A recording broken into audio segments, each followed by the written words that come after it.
When a teenager sees an experiment, what are they thinking?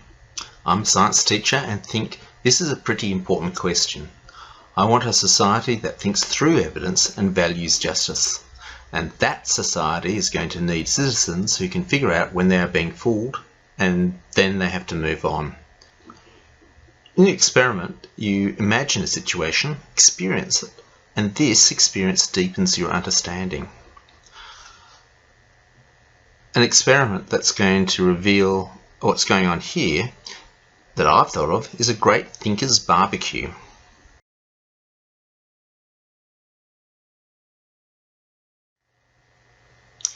Here we have René Descartes, a famous 17th century French philosopher who came up with a method of doing science which he called the scientific method.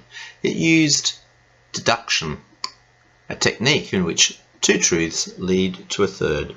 The most famous fictional proponent of this is Sherlock Holmes.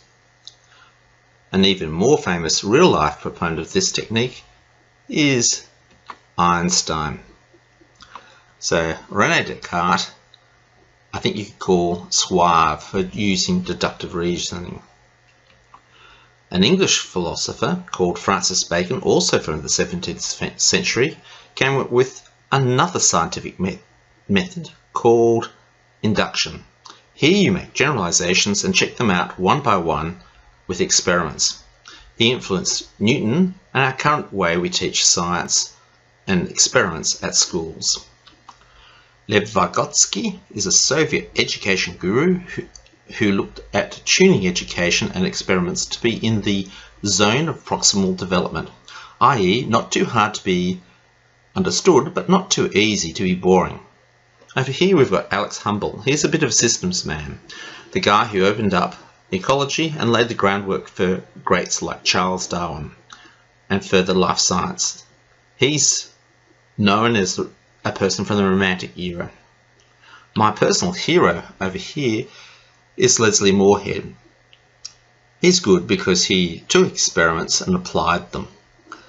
The most famous of these is where he saw an Australian soldier at Gallipoli using a periscope and he spread it throughout the front. The last one over here is Tim, the ideas manager. At the end of the day, he's a bit vain. Tim is no one in particular. He sees all these people and he reckons he hasn't heard of them before, so therefore they can't be all that important. But the person he has got left is Francis Bacon, but he's also out of date, so we really don't need him. He's been superseded. So at the end of the day, we've only got one person to listen to, which is Tim. This is a mind map of the last slide. You start off with your deductive logic of René Descartes, and over here you get the much more cautious inductive logic. Down here you have life sciences, which is a combination of both, but where you have systems thinking, and it's still passive, you're taking things in. Here you combine the two with Leslie Moorhead, where you actually go out and try and change your system. And in here you have the growth of people's experimental ability. It starts off in this light grey, light blue square, and Vygotsky in his zone of proximal development tries to use these forces outside here to stretch you and put you outside your comfort zone. The information management view is try to make people conform. So you don't tell them about the outside world and you give them strict instructions about how to behave and how to get the maximum amount of marks. So you drive people to a central point here.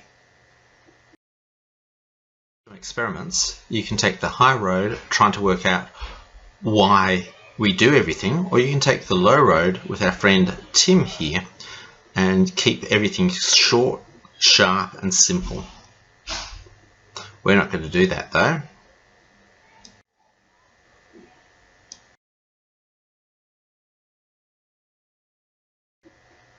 We really have to get our teeth into just what is in an experiment. The mainstream will tell you you can see an experiment by looking at the mechanics. It's probably too narrow, and narrower still at school with just a focus on hypothesis and variables. I feel we need a broader, more holistic view to give us fresh angles to tackle this problem. Here's my view. An experiment is a conversation with nature, so we can listen to her and contemplate her responses.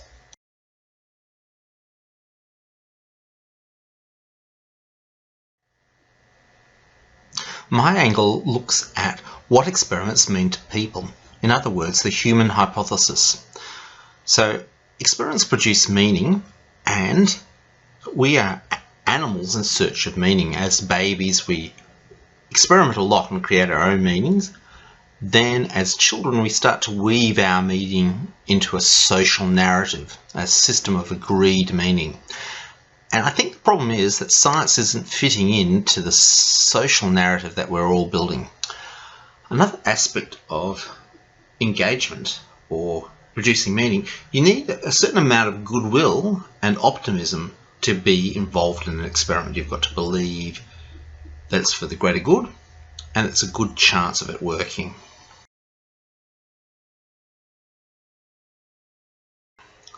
Our response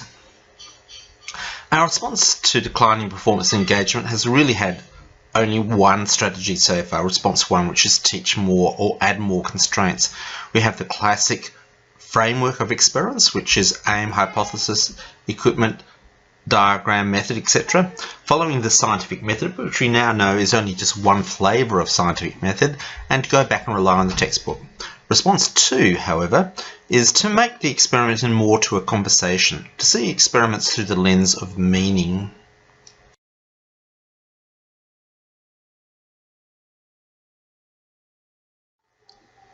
This is a selection of web pages all showing the response 1, the traditional scientific method.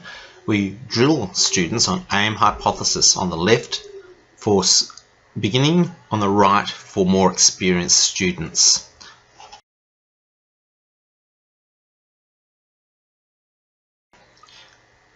Here's a tweak to the scientific method which may make it more meaningful. The orange items are designed specifically for that. That's the introduction. An introduction starts off with a narrative for how you got to be doing the experiment in the first place. Then the aim is the next logical consequence of that narrative.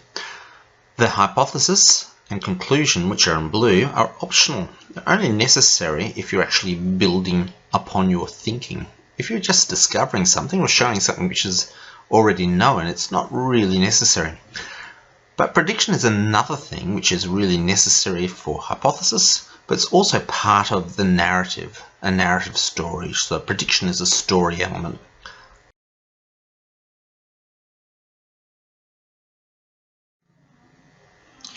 Let's conclude by drilling a little bit further down into this modified scientific method. The introduction. That allows students to enter at their own level, select the level that they want to enter the experiment at. It sets the context. It explains the motivation of the student to achieve the aim. And the class can brainstorm a common introduction so they're all on the same level. The hypothesis should be the student's thesis, something that they understand. The prediction is the student's operation of that thesis that they've come up with. And it can come first, and then they can work on the hypothesis. The interpretation is also a very important area because it allows the students to peer review. So you get one interpretation, and other students can actually come in and comment on how valid it is. It brings peer review a bit closer.